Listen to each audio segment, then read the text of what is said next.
नमस्कार, स्वागत है आपका। शाम के 6 बज चुके हैं। हाजिर है हम न्यूज अपडेट को लेकर। मैं हूं आपके साथ विवेक शुक्ला और बात करेंगे मध्य प्रदेश और छत्तीसगढ़ की तमाम बड़ी खबरों की।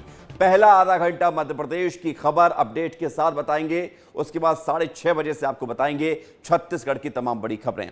मध्य प्रदेश की यूं तो पॉलिटिकल कई खबरें हैं, लेकिन शुरुआत उस खबर से जिसका आपके साथ सीधा वास्ता है, यानी कि मानसून। बारिश हो रही है मध्य प्रदेश में, मानसून एक्टिव है और मध्य प्रदेश के तमाम ऐसे जिले हैं जहां पर मानसून का असर दिख रहा है। लगातार बारिश का असर दिख रहा है। कुछ जिले तो ऐसे जहां पर लोकल बारिश हो रही है, वहां पर अभी मानसून एक्टिव ही नहीं हुआ है, लेकिन बारिश फिर भी हो रही है। खरगोन की अगर बात की जाए तो खरगोन के बड़वाहा में तेज बारिश हुई। तेज बारिश ने सड़कों पर पानी का सैलाब ला दिया। हालत यह हो गई कि खरगोन के सनावद में एक ट्रैक्टर टैंकर ही बह गया। तस्वीर आई है, उस तस्वीर को आप देखिए। मूसलाधार होती बारिश और बारिश के साथ नदी बन चुकी सड़कों को आप देखिए। दुकान, मकान, घर, सड़क, मंदिर, हर जगह पानी ही पानी। एक दिन में इतनी बारिश हुई कि गली, चौराहा, सड़क, हर जगह पानी का तेज बहाव ही नजर आया। तस्वीरें खरगोन के बड़वाहा की हैं। आधी रात से शुरू हुई बारिश लगातार कई घंटों तक होती रही, जिसका नतीजा ये हुआ कि मोहल्लों में बारिश के चलते नालियां ओवरफ्लो हो गई। नाला भी ओवरफ्लो हो गया, जिससे लोगों के घरों में पानी भर गया और लोग परेशान होते हुए नजर आए। ये 3-4 साल से हम बोल रहे हैं कि पानी का बाहर निकास करो। कोई करने को सुनने को राजी नहीं है। वो अस्पताल तरफ जरा गड्ढा कर देते हैं, फिर वो बंद कर देते हैं। ये आपके किचन में पानी भरा है या घर में भी पानी? नहीं, यहाँ तक घुटने पानी। वो मरीज को देखो, मैंने ऊपर सुलाया। ये सब फ्रिज भी, मेरा फ्रिज में पानी चला गया, गेहूँ गीले हो गए। बड़वाहा में सीजन में अब तक 259 मिलीमीटर बारिश दर्ज हो चुकी है। लगातार हुई बारिश से पूरा बड़वाहा पानी पानी हो गया। सोमवार अल सुबह नगर में हुई बारिश ने जनजीवन अस्त व्यस्त कर दिया है। इस वक्त हम बड़वाहा नगर के कुछ तंग गलियों में खड़े हैं। आप मेरे पीछे देख सकते हैं कि बारिश ने क्या स्थिति कर दी है। लोग यहाँ पर घुटने घुटने तक पानियों में रहने को मजबूर हैं। घरों में पानी भरा गया है। पानी में किस तरह की परेशानियों का सामना करना पड़ रहा है? हर साल यही समस्या चलती है सर। हम लोग यहाँ हर साल इन समस्याओं से जूझ रहे हैं। यहाँ पर क्या पानी हमेशा यही दिक्कतें खड़ी करता है सर। आज भी सुबह से परेशान, कई घरों में पानी घुस गया। उधर खरगोन के सनावद में बांकुर नदी में नगरपालिका का टैंकर बह गया। ताजिए विसर्जन के लिए रास्ता बनाने में लगा नगरपालिका का ये टैंकर तेज बहाव में बह गया। मध्य प्रदेश में लगातार बारिश का असर दिख रहा है। 16 से 18 जुलाई तक मूसलाधार बारिश की चेतावनी जारी की गई है। शहडोल, शिवपुरी, बैतूल, इंदौर, पन्ना, सतना, रीवा, टीकमगढ़, भोपाल, खंडवा, नर्मदापुरम, मुरैना और ग्वालियर में तेज बारिश होगी। कुल मिलाकर बारिश के मौसम में बारिश तो होगी ही, लेकिन इस बारिश से कई जगहों पर पानी भरने से लोगों के लिए अब ये बारिश आफत की बारिश बन गई है। ब्यूरो रिपोर्ट, विस्तार न्यूज। आइए बढ़ते हैं आगे और बात करेंगे दूसरी बड़ी खबर की। धार भोजशाला विवाद। ये विवाद आप पिछले कई सालों से सुन रहे होंगे।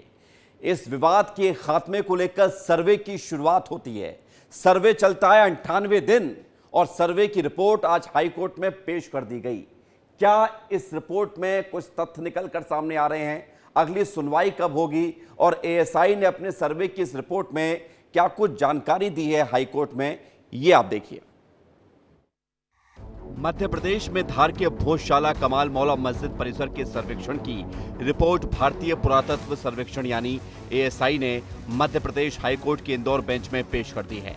2000 पन्नों की रिपोर्ट पेश की गई है। सर्वे वाली रिपोर्ट में एक बात बड़ी सामने आई है, जिसमें लिखा गया है कि नया स्ट्रक्चर पुराने मंदिर के अवशेषों से बना है, यानी वर्तमान भोजशाला पुराने मंदिर के अवशेषों से बनी हुई है। हिंदू पक्ष के याचिकाकर्ता का दावा है कि एएसआई सर्वे में भोजशाला में देवी देवताओं की मूर्तियां मिली हैं। आज माननीय हाईकोर्ट में हिंदू फ्रंट फॉर जस्टिस की याचिका पर हुए सर्वे पर भारतीय पुरातत्व सर्वेक्षण विभाग ने अपनी रिपोर्ट पेश की है। तो हमें पूरी उम्मीद है कि जिन मांगों को लेकर हम माननीय हाईकोर्ट में गए हैं कि हिंदू समाज का पूर्ण आधिपत्य भोजशाला पर हो, मां वाघ देवी की प्रतिमा लंदन से लाकर गर्भगृह में स्थापित की जाए। एएसआई ने 4 सप्ताह का समय मांगा था। इस पर हाईकोर्ट ने 15 दिन का समय देकर एएसआई को 15 जुलाई तक रिपोर्ट पेश करने को कहा था। रिपोर्ट के आधार पर अगली सुनवाई 22 जुलाई को होनी है। भोजशाला का सर्वे जानने के लिए एएसआई के द्वारा किए गए सर्वे की रिपोर्ट पर हर कोई नजर बनाए हुए है। उधर मुस्लिम पक्ष का कहना है कि वो इंतजार कर रहे हैं कि सर्वे रिपोर्ट आ जाए। सर्वे की जरूरत ही नहीं थी। 1998 में एएसआई पहले ही कमाल मौला मस्जिद घोषित ये कर चुका है। हम ये कहना चाहते हैं कि जब 1902-1903 में जब सर्वे हो चुका था तो इस सर्वे की कोई आवश्यकता नहीं थी, और 1902-03 में जब आर्कोलॉजिकल सर्वे ऑफ इंडिया ने इसे कमाल मौला मास्क बोल चुकी है। 98 में विमल कुमार गोदा जी की एक याचिका इंदौर हाईकोर्ट में लगी थी, जिसके अंदर भी एएसआई ने अपना शपथ पत्र दिया और उसमें कहा दिस इज ए कमाल मौला मास्क। भोजशाला कहाँ है, ये एक मिस्ट्री है। अब आपको ये भी बताते हैं कि आखिर विवाद है क्या। साल 1034 में राजा भोज के महाविद्यालय में सरस्वती सदन की स्थापना हुई। साल 1456 में महमूद खिलजी ने मकबरा और दरगाह का निर्माण कराया। 1875 में यहाँ खुदाई में देवी सरस्वती की मूर्ति मिली। इस मूर्ति को 1880 में अंग्रेजों ने लंदन भेज दिया। हिंदू समुदाय भोजशाला को बाग देवी माता सरस्वती का मंदिर मानता है। मुस्लिम पक्ष इसी जगह को कमाल मौलाना मस्जिद मानते हैं। कुल मिलाकर मामला कोर्ट में है और 22 जुलाई को सर्वे रिपोर्ट पर कोर्ट में सुनवाई होगी। सर्वे में हिंदू पक्ष की ओर से खूब दावे किए गए हैं, लेकिन मुस्लिम पक्ष उन दावों से इत्तेफाक नहीं रखता। लिहाजा कोर्ट की सुनवाई और फैसला इस मामले में अहम हो जाता है। ब्यूरो रिपोर्ट, विस्तार न्यूज। जी हां, सर्वे की रिपोर्ट आ गई है। सर्वे की रिपोर्ट में जो मैं पढ़ पा रहा हूं आपको पढ़ के बताता हूं। रिपोर्ट में एक दावा किया गया है कि नया स्ट्रक्चर पुराने मंदिर के अवशेषों से बना है। इसमें आगे लिखा गया है कि नया स्ट्रक्चर मंदिर के पुराने अवशेषों से बना है, यानी वर्तमान भोजशाला मंदिर पुराने मंदिर के अवशेषों से ही बना है। यह तो आपको हमने रिपोर्ट बताई है। अब इस पूरे विवाद की जड़ बताते हैं। आखिर पूरा मामला क्या है, इसको आप समझने की कोशिश करिए। भोजशाला मंदिर है या मस्जिद, ये अपने आप में एक बड़ा सवाल है। सर्वे का पूरा अपडेट आपको देते हैं। 98 दिन तक ये सर्वे चला है। 98 डेज, 98 दिन, लगभग 100 दिन ये सर्वे चला है। 1700 से ज्यादा इस सर्वे में प्रमाण अवशेष दिए गए हैं। ऐसा दावा किया गया है एएसआई की तरफ से कि जो कुछ उनको मिला है।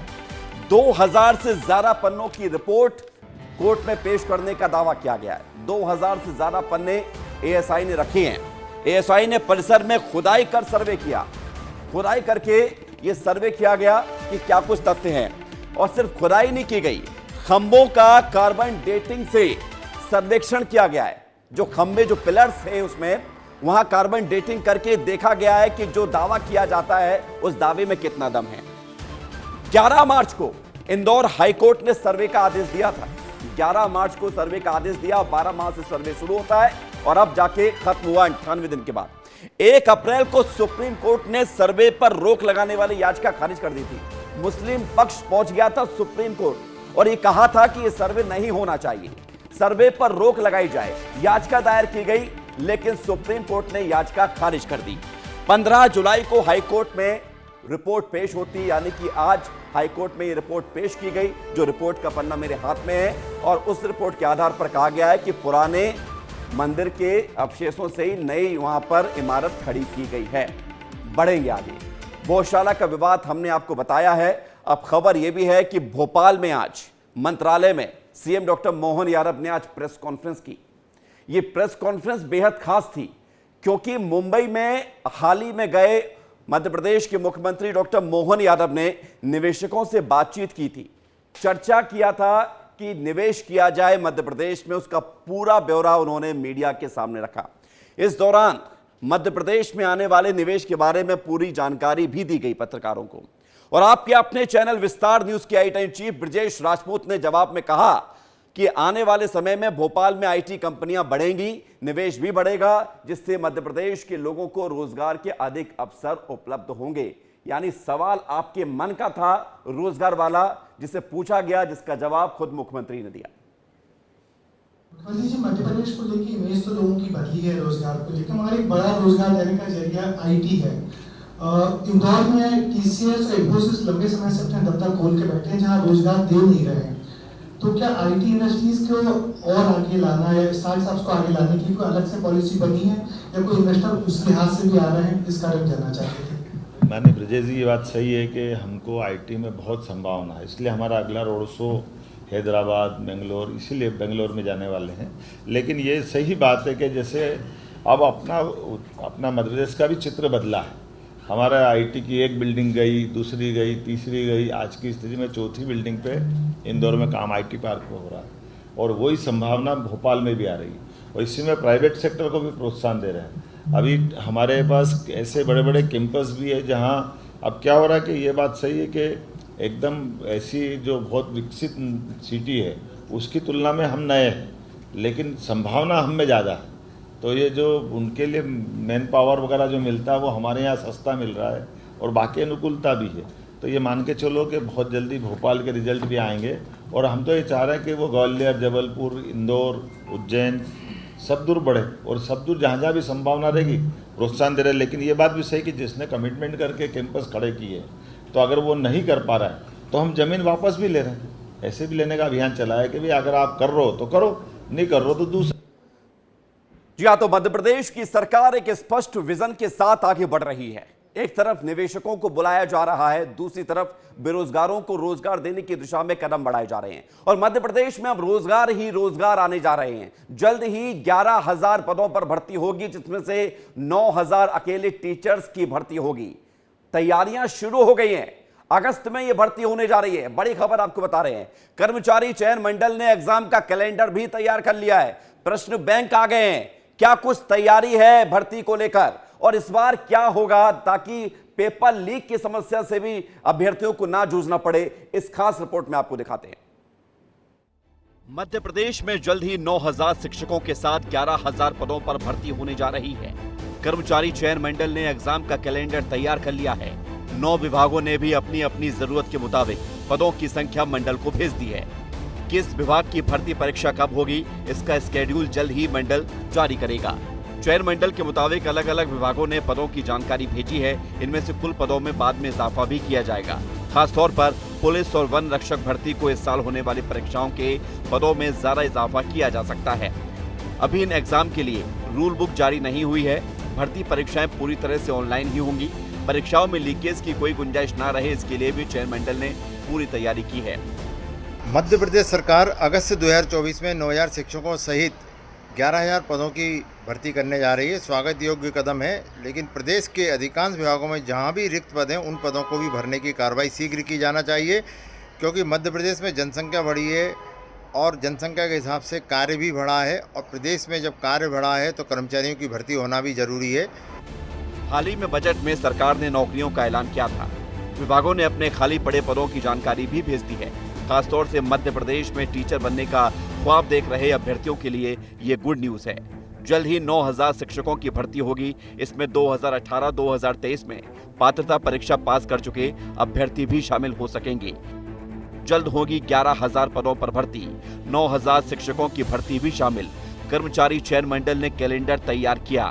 एजेंसी के इनक्रिप्टेड प्रश्नों से तैयार होगा पेपर सेट। परीक्षा के लिए 1.5 लाख प्रश्नों का बैंक। पेपर लीक को रोकने के लिए मजबूत व्यवस्था बनने जा रही है।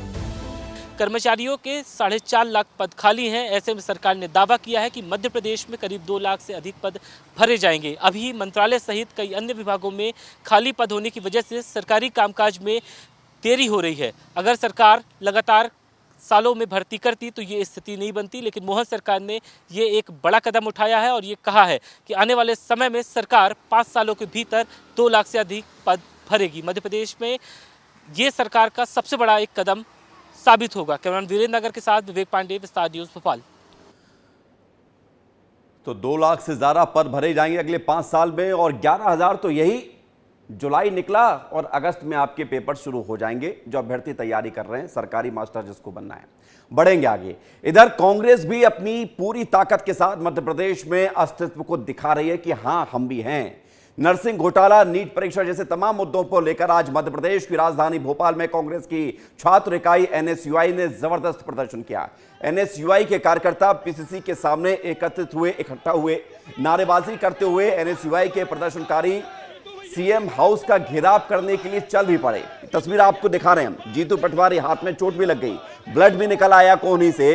ये खून इसलिए क्योंकि उसी जद्दोजहद में जब प्रदर्शन हो रहा था तो जीतू पटवारी का हाथ कहीं पर टकराया, वहां पर उनको एक चोट भी लगी है। उसके बाद जीतू पटवारी को तमाम एनएसयूआई के कार्यकर्ताओं को बस में भरकर हिरासत में भी लिया गया। और ये तस्वीर उस वक्त की जब तमाम एनएसयूआई के कार्यकर्ता घेराव करने के लिए जिद पकड़ गए कि नहीं घेराव करना है, प्रदर्शन करना है, जिसके बाद वाटर कैनन का इस्तेमाल किया गया और इन कार्यकर्ताओं को दूर करने के लिए, वहां से हटाने के लिए पुलिस सतर्क रही।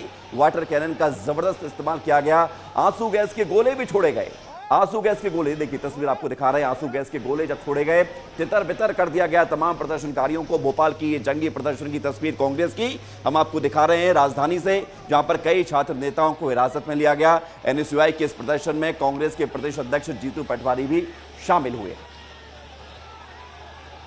मैंने कहा कि प्रदेश का ये मैसेज है आज के बल प्रयोग का, लाठीचार्ज का, आंसू गैस का, ये प्रदेशवासियों आप इनको वोट दो, बीजेपी को वोट दिया, ये आपके बच्चों के गले को घोंट देंगे, भविष्य के गले को घोंट देंगे। नीट की एग्जाम हुई, नर्सिंग की एग्जाम हुई, पुलिस भर्ती की, व्यापम की हुई, कोई ऐसी एग्जाम जिसमें पेपर लीक नहीं होता हो, कोई ऐसा भर्ती जिसमें बीजेपी आरएसएस के लोगों को घुसेड़ने की तरकीब न सोची जाती हो।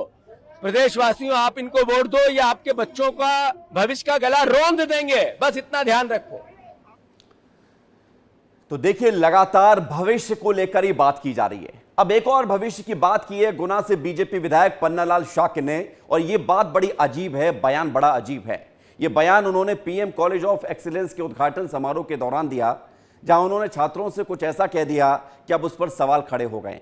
उन्होंने कह दिया कि डिग्री से कोई फायदा होने वाला नहीं है, पंचर की दुकान अगर खोल लो तो फिर जीवन यापन हो सकेगा। बड़ा बयान दिया है, विवादित बयान दिया है। तो क्या यह समझा जाए कि डिग्री सब बेकार होती है और पंचर की दुकान से क्या जीवन संभव है? यह भी हम आपको दिखाएंगे, विस्तार से दिखाते हैं, अपडेट के साथ दिखाते हैं पूरी खबर। इस रिपोर्ट को आप देखिए।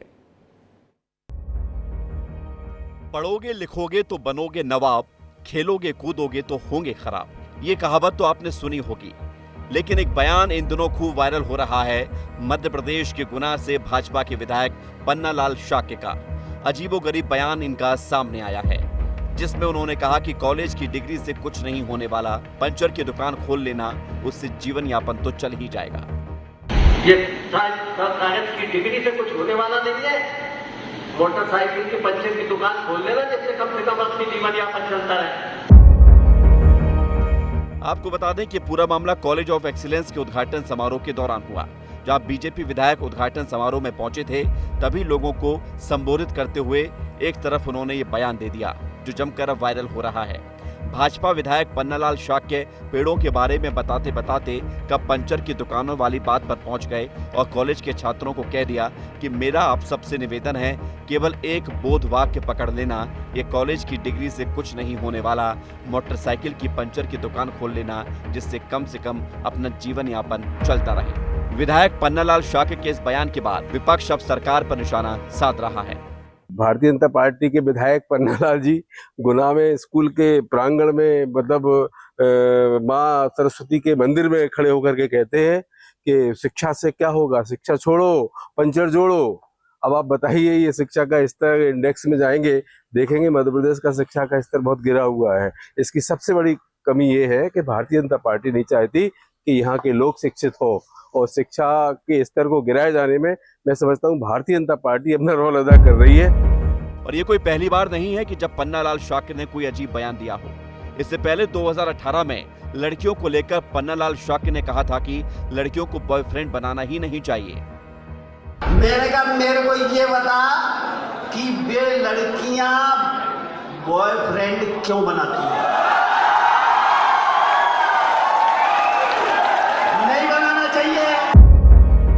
आखिर एक पंचर वाला कितना कमाता है, क्या उससे जीवन गुजर सकता है, इसे भी आप जान लीजिए। हम खड़े हैं एक पंचर की दुकान पर। गुना के विधायक पन्नालाल शाक्य का एक वीडियो सामने आया है कि कॉलेज के छात्रों को कहा है कि कॉलेज की डिग्री को छोड़ो, पंचर की दुकान खोल लो, जीवन यापन कर सकते हैं। इससे बात करने के लिए हम एक पंचर की दुकान आया, तस्वीरों में देख सकते हैं कि भैया यहाँ पर पंचर और हवा भरते दिखाई पड़ रहे हैं। हम इन्हीं से बात करेंगे कि ये जो पंचर वाली दुकान है, क्या इस पंचर की दुकान से उनका जीवन यापन जो है वह चल जाता है कि नहीं। भैया क्या क्या नाम है आपका? नारायण दास हिंदुजा है। नारायण दास जी, ये बताइए क्या इस पंचर की दुकान से आपका जीवन यापन चल जाता है? नहीं, बिल्कुल नहीं चल सकता। 2-3 पंचर दिन भर में आते हैं। कितना कमा लेते हैं फिर आप? भाई पंचर में आता ही कितना है, 50 रुपये पंचर आता है, 150-200 रुपये कुल काम होता है। तो जीवन यापन नहीं कर सकते? जीवन यापन नहीं हो सकता। अच्छा, दूसरी बात ये मैं पूछना चाह रहा हूँ कि गुना के विधायक हैं पन्नालाल शाह, उन्होंने कॉलेज के छात्रों को कहा है कि आप कॉलेज की डिग्री छोड़ो, पंचर की दुकान खोल लो, पंचर बनाओ, जिससे आपका जीवन यापन चल सके। नहीं, उससे नहीं चलेगा ना, उससे नहीं चल सकता। हमारे भी लड़के हैं तो वो बोलेंगे डिग्री लेना है, मेरे को पढ़ना है, आगे डिग्री लेके आगे बढ़ना है। पंचर का काम तो करना ही नहीं चाहेंगे कि घर नहीं चला सकते। घर नहीं चला सकते। ये नारायण दास जी हैं जो बता रहे हैं कि एक पंचर की दुकान से घर नहीं चला सकते। लोगों को, अपने बच्चों तक को ये कहते हैं कि बेटा पढ़ो, डिग्री लो, आगे जाओ, क्योंकि पंचर की दुकान से अब जो उनका जीवन यापन है वह मुश्किल पर है। खैर, इस बयान के बाद अब सियासत तेज हो गई है। अब देखना यह भी होगा कि इस बयान पर राजनीति आगे क्या कुछ और देखने को मिलती है। ब्यूरो रिपोर्ट, विस्तार न्यूज। तो विधायक जी हैं, कुछ भी कह सकते हैं, इनको तो पेंशन भी मिलेगी, लेकिन अब पंचर वाले की स्थिति क्या है ये भी हमने आपको बता दी है, ताकि आपके मन में कोई भी गुमान ना रहे कि भाई पंचर से भी जीवन यापन हो सकता है। जीवन कटता है, काम कोई छोटा बड़ा नहीं होता, ये बात अलग है, लेकिन डिग्री अगर ली जा रही है तो डिग्री पंचर बनाने के लिए तो कम से कम नहीं ली जाती है। बढ़ेंगे आगे। गुना से खबर है, जहां पर एक लड़के की पुलिस कस्टडी में मौत हो जाती है। लड़के की शादी होने वाली थी, कुछ ही घंटों में मंडप से उठाकर पुलिस ले गई अपने साथ, और कुछ ही घंटों में उसकी फिर जान चली गई। पुलिस कह रही है कि लड़के को दिल का दौरा पड़ा, परिजन कह रहे हैं कि पुलिस ने मार डाला। इस रिपोर्ट को आप देखिए। मध्य प्रदेश के गुना के छोटी कनारी गांव में देवा पारदी बस घोड़ी चढ़ने ही वाला था। बारात घर से निकलने ही वाली थी। घर में हंसी खुशी सारी रस्म अदायगी हो रही थी, लेकिन शादी से ठीक पहले पुलिस दरवाजे पर दस्तक देती है और बीच मंडप से दूल्हा देवा पारदी और उसके चाचा को पुलिस उठा लेती है। इस बीच घर वालों को कुछ घंटों बाद खबर मिलती है कि दूल्हा देवा पारदी की पुलिस कस्टडी में मौत हो गई, जिसके बाद हंगामा शुरू हो जाता है। पारदी समुदाय की महिलाएं और घरवाले अस्पताल के बाहर हंगामा शुरू कर देते हैं। बाद में आनंद फानन में पुलिस बल की तैनाती भी की जाती है। इधर हाथों में मेहंदी लगाए दूल्हे का इंतजार कर रही निकिता ने जैसे ही देवा पारदी की मौत की खबर सुनी, वो बेसुध हो गई और खुद को आग लगाने की कोशिश भी की। दुल्हन को आग से बचाने में पुलिस के पसीने छूट गए, लेकिन दुल्हन के जो आरोप हैं वो गंभीर हैं। पुलिस वाले ने आए, फायरिंग अटपट कर रहे, लेडीज को भी नहीं देख रहे, अटपट मार रहे, बच्चों को भी लेडीज को भी, और उन दोनों को उठा के लेके गए। देवा को, देवा के चाचा को, गंगाराम देवा का चाचा, वो चाचा का भी पता नहीं है सर अभी तक। उधर बेटे की मौत के बाद मां का भी बुरा हाल है। देवा की मां ने पेड़ से फांसी लगाने की कोशिश की तो कोतवाली टीआई ने अपने कंधे पर उठाकर महिला को जैसे तैसे बचाया। उधर पुलिस कह रही है कि देवा को अचानक दिल का दौरा आया, जिसके बाद अस्पताल लेकर गए, सीपीआर भी दिया गया, लेकिन बचाया नहीं जा सका। एक विगत दिनों चोरी हुई थी, उस मामले में संदेही देवा और गंगाराम, इनको पुलिस पकड़ के लाई थी, जिसको पूछताछ करके कल शाम को करीब 6 बजे रिकवरी है तो ले जा रहे थे। उसी दौरान उसको सीने में दर्द हुआ, तत्काल अस्पताल म्याना में उसको ले गए। वहाँ डॉक्टर नहीं होने से जिला अस्पताल के लिए उन्होंने रेफर कर दिया। यहाँ करीब 6 बजे भर्ती किया गया, करीब 45 मिनट यहाँ पे ट्रीटमेंट चला, सीपीआर दिया गया, ईसीजी कराई गई, लेकिन वो बच नहीं पाए। फिलहाल जिस देवा को घोड़ी चढ़ना था, उसको अर्थी पर देखकर घर वाले और गांव वालों का बुरा हाल है। पुलिस कस्टडी में हुई मौत से सवाल भी बहुत हैं। अब देखना यह होगा कि जांच में क्या क्या तथ्य निकलकर सामने आते हैं। विनोद कुशवाहा, विस्तार न्यूज, गुना। बढ़ते आगे। बुरहानपुर में दोस्ती और आर्टिफिशियल इंटेलिजेंस टूल का दुरुपयोग करके नाबालिग छात्राओं का अश्लील फोटो बनाने का मामला सामने आया है। परिजनों की शिकायत पर पुलिस ने दोनों नाबालिग छात्रों के खिलाफ शिकायत दर्ज कराई है। नाबालिग 2 छात्रों ने नाबालिग छात्राओं के साथ पहली सेल्फी ली, फिर उसका दुरुपयोग करके एआई टूल की मदद से अश्लील फोटो बना ली। फोटो को व्हाट्सएप, इंस्टाग्राम और स्कूल के व्हाट्सएप ग्रुप पर शेयर कर दी गई।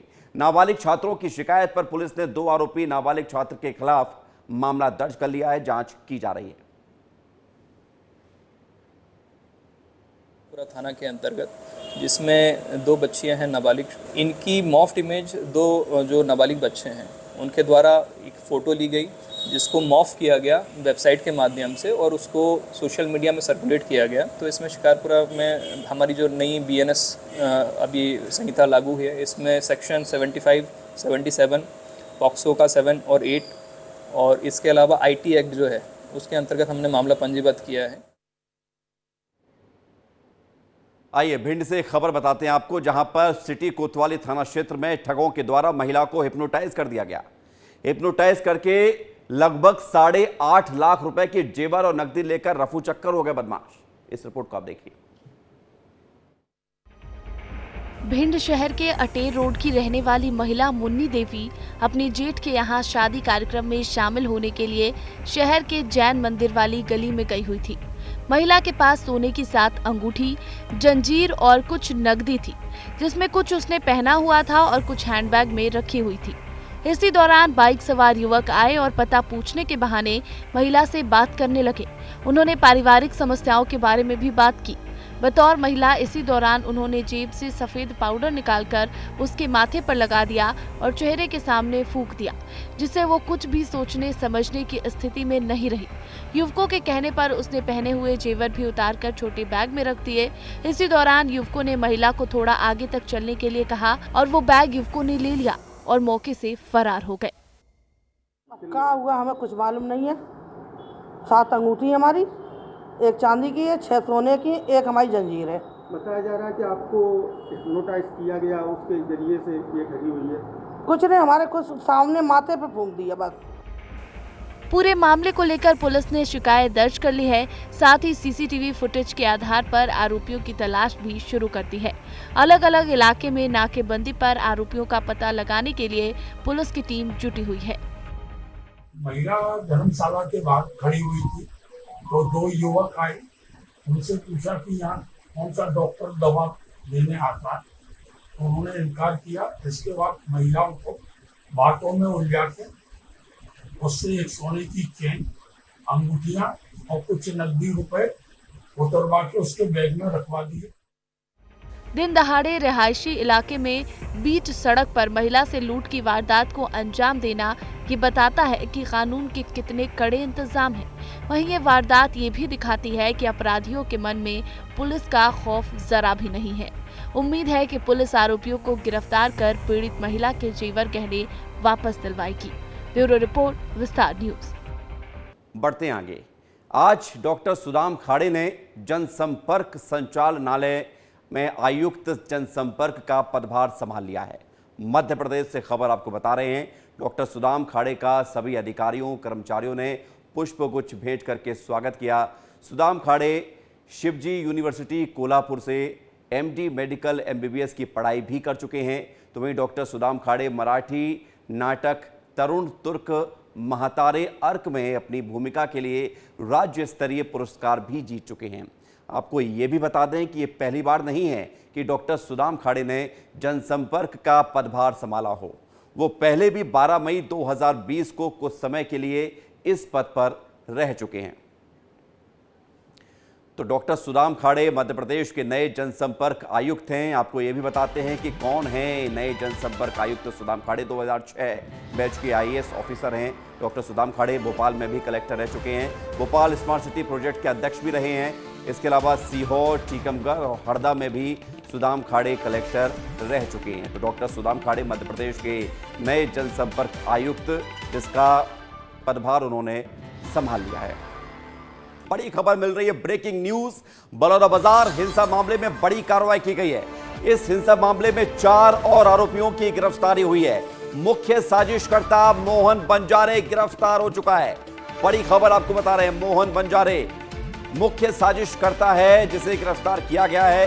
शासकीय शिक्षक भी है मोहन बंजारे, जिसने धरना प्रदर्शन में मंच संचालक पर एवं मंच संचालक एवं दीगर जिलों से यानी दूसरे जिलों से लोगों को बलौदाबाजार बुलाने का काम किया था। अब तक बलौदाबाजार मामले में कुल 163 आरोपियों की गिरफ्तारी हो चुकी है। बड़ी खबर इसमें यह है कि मुख्य साजिशकर्ता मोहन बंजारे को गिरफ्तार किया गया है। अजय यादव हमारे साथ जुड़ रहे हैं ज्यादा जानकारी के साथ। अजय बताइए, मुख्य आरोपी को गिरफ्तार किया गया, कहां से गिरफ्तारी हुई है, भूमिका क्या है मुख्य आरोपी की?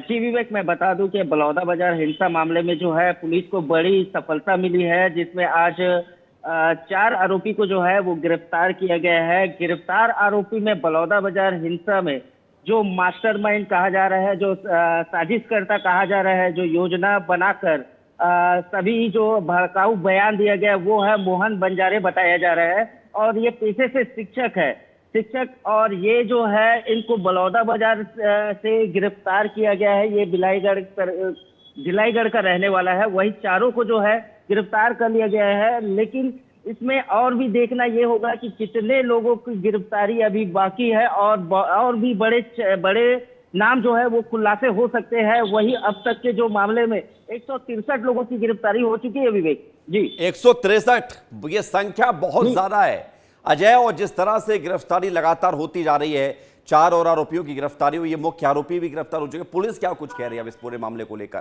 क्योंकि सियासत खूब हुई थी। 10 जून का वो दिन याद है जब एसपी और कलेक्टर के दफ्तर में आगजनी, तोड़फोड़ और तमाम हिंसा की वो तस्वीर सामने आई थी। पुलिस क्या कुछ कह रही है? जी विवेक, अभी जो पुलिस जो है वो अभी जांच पड़ताल जो है वो कर रही है, पूछताछ कर रही है। पूछताछ करने के बाद उसको न्यायिक रिमांड में भेजा जाएगा। और अभी जो है लगभग पुलिस की जानकारी से लगभग 7 लोगों की जो है एसआईटी की टीम बनाई गई है। और वही अलग अलग बलौदा बाजार जिले में, अलग अलग राज्य में, अलग अलग प्रदेश में ये जाके दाबिश दिया जा रहा है, ताकि यहाँ के जो उस मुख्य भूमिका का जो आरोपी है वो अभी छत्तीसगढ़ से बाहर, ये भी बताया जा रहा है। अभी देखना होगा कि कब ये पुलिस जो है खुलासा करती है। बिल्कुल, बहुत शुक्रिया आपका अजय हमारे साथ जुड़ने के लिए, तमाम जानकारी के लिए। अजय हमें खबर बता रहे हैं कि किस तरह से लगातार ये मामला सामने आया है। बढ़ेंगे आगे। 13 जुलाई को रायपुर के मशहूर कारोबारी प्रहलाद राय अग्रवाल पर फायरिंग करने वाले 2 संदिग्धों की तलाश लगातार जारी है। इस बीच विस्तार न्यूज रेलवे स्टेशन के उस होटल पहुंचा जहां आशंका है कि गोली चलाने वाला आरोपी यहां पर रुके हुए थे। दोनों आरोपी यहां रुके थे, ऐसी संभावना है। विस्तार न्यूज ने अब यहां के ऑनर और तमाम लोगों से पूछताछ की, तब पता चला कि पुलिस रेलवे स्टेशन के पास मेन रोड के उस होटल में वारदात के लगभग 1 घंटे बाद पहुंची थी, जहां दोनों संदिग्ध ठहरे हुए थे। 3 मंजिला होटल के सीसीटीवी फुटेज और एंट्री रजिस्टर की पुलिस ने घंटों तक पड़ताल भी की है। संदिग्धों के ठहरने वाले कमरे से सबूत भी तलाश किए गए हैं। क्या है वहां पर स्थिति, क्या जानकारी विस्तार न्यूज के संवाददाता लेकर आए हैं, इस रिपोर्ट में आप देखिए।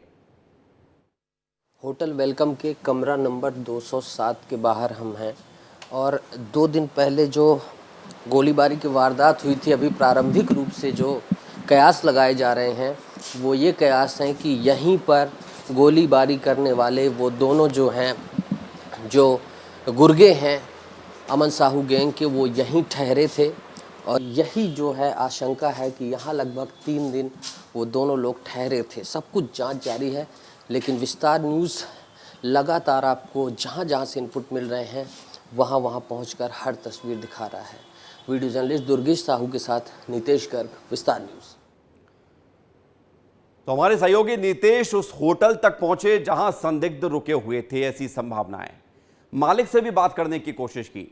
होटल का मालिक क्या कुछ कहता हुआ नजर आया है, देखिए।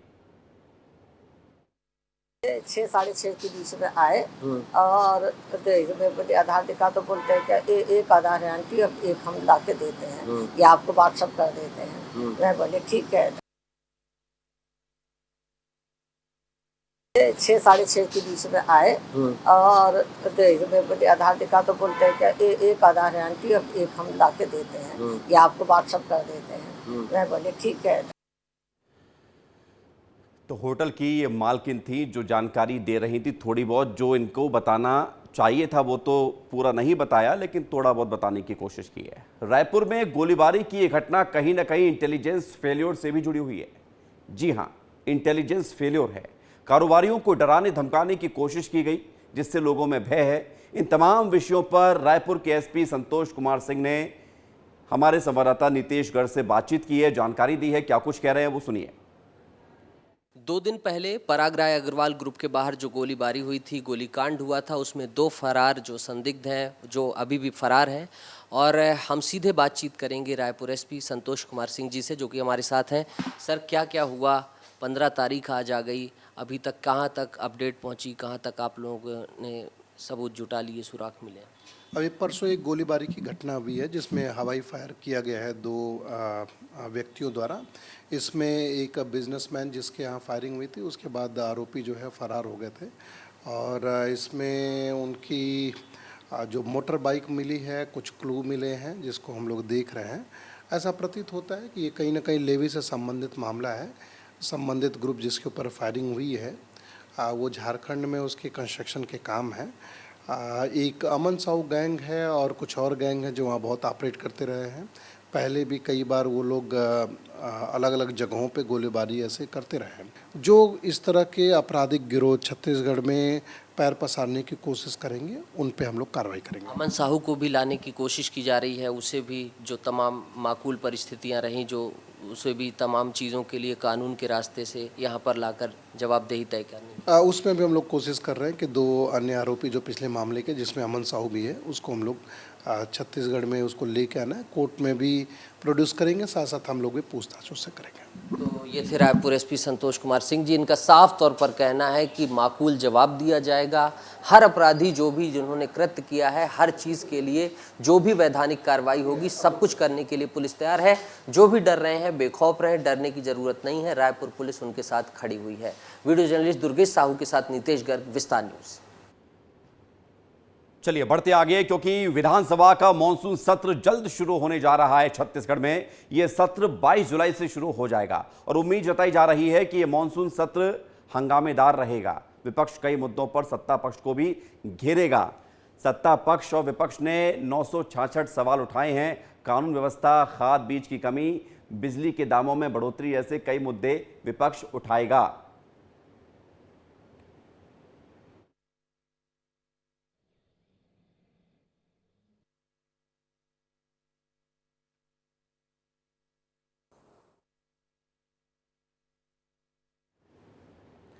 कवर्धा में पंडरिया वन विभाग की एक बड़ी कार्रवाई देखी गई। यहां वन विभाग पंडरिया पूर्व परिक्षेत्र के अंतर्गत अतिक्रमण हटाकर सामग्री को जब्त किया गया। आपको ये बता दें कि कोदवा बीच के कक्ष क्रमांक 522 में कुछ लोगों ने खूंटा गाड़कर तार फेंसिंग के जरिए अवैध रूप से अतिक्रमण का प्रयास किया था। वन मंडल अधिकारी कवर्धा के निर्देश पर की गई इस कार्रवाई में 120 लकड़ी के खूंटे और लगभग 30 किलो बारबेट वायर को जब्त किया गया है। पंडरिया वन परिक्षेत्र का यह पूरा मामला बताया जा रहा है। आज भी देश के कई हिस्सों में कुप्रथाएं लोगों की जान ले रही हैं। रायगढ़ का एक मामला सामने आया है, जहां पर चक्रधर नगर थाना के चिटका पानी गांव में पति की मौत के बाद पत्नी सती हो गई। पति की मौत के बाद पत्नी ने चिता में कूदकर आत्महत्या कर ली। परिजनों ने चक्रधर नगर पुलिस को मामले की सूचना दी, जिसके बाद पुलिस मौके पर पहुंची, गुमशुदगी की रिपोर्ट दर्ज करके मामले की जांच शुरू की थी। चिटका पानी गांव के जयदेव गुप्ता की मौत कैंसर की वजह से हुई, जिसके बाद परिजनों ने मृतक का दाह संस्कार 4 बजे गांव में कर दिया। बाद में जयदेव गुप्ता की पत्नी रात लगभग 10 बजे घर पर नहीं दिखाई दी। परिजनों ने आसपास महिला की तलाश की, महिला कहीं नहीं मिली। जब जाकर परिजनों ने शमशान घाट देखा तो मौके पर महिला की चप्पल और चश्मा और साड़ी मिली है चिता के पास। अब परिजनों ने आशंका जताई है कि महिला ने चिता पर कूदकर आत्महत्या कर ली है।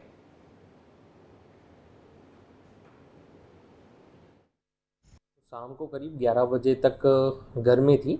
शाम को 11 बजे के बाद वो कहीं चली गई है और परिवार को अंदेशा है कि कहीं उनकी जलकर मृत्यु हुई है क्या। इस संबंध में हमारे द्वारा जांच की जा रही है। सर, वो तो फिर अभी अपने पापा मैंने कैंसर से पीड़ित थे, उनको अभी अपना तो 1.5 साल हो गया था। अब उनका कैंसर से कल अपना वही मेडिकल कॉलेज में उनका हुआ, डेथ हुआ। उसके बाद से उनका मैंने वो तो फिर मन में एक तो बन गया था, उनके साथ में ही मैं उनका, हाँ, मैं अपना प्रजान मैं भी लूँगी। भिलाई नगर विधायक देवेंद्र यादव एमएमएस कांड के मामले में अपना बयान दर्ज कराने थाने पहुंचे। भिलाई नगर सीएसपी सत्यप्रकाश तिवारी और थाना प्रभारी राजकुमार लहरे ने उनका बयान दर्ज किया। इस दौरान उन्होंने कहा कि अगर जरूरत पड़ी तो मैं इस मामले में नार्को टेस्ट भी करवाने के लिए तैयार हूं।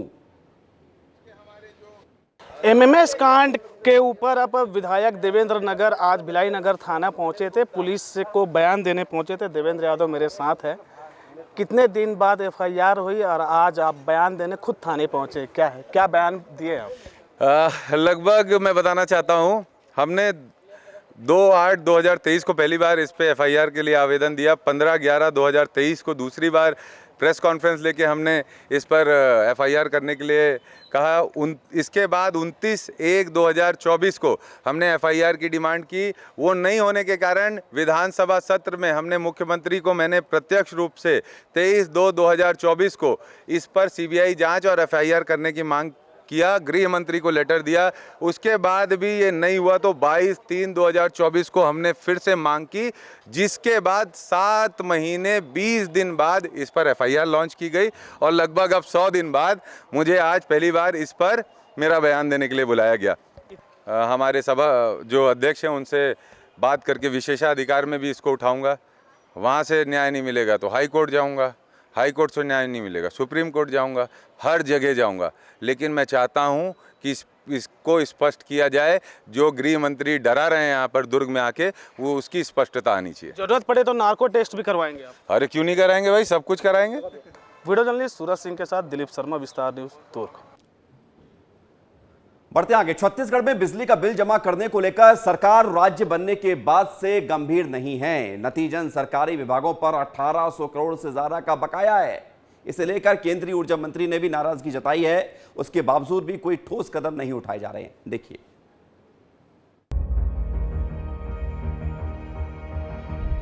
सूबे के सरकारी विभाग राज्य बनने के बाद से ही बिजली बिल जमा करने को लेकर गंभीर नहीं है। सरकारी विभागों पर 1800 करोड़ से ज्यादा का बकाया है। बीते दिन सरकारी विभागों पर बकाया को लेकर केंद्रीय ऊर्जा मंत्री मनोहर लाल खट्टर भी नाराजगी जाहिर कर चुके हैं। अब आपको बताते हैं कि किस विभाग पर कितनी राशि बकाया है।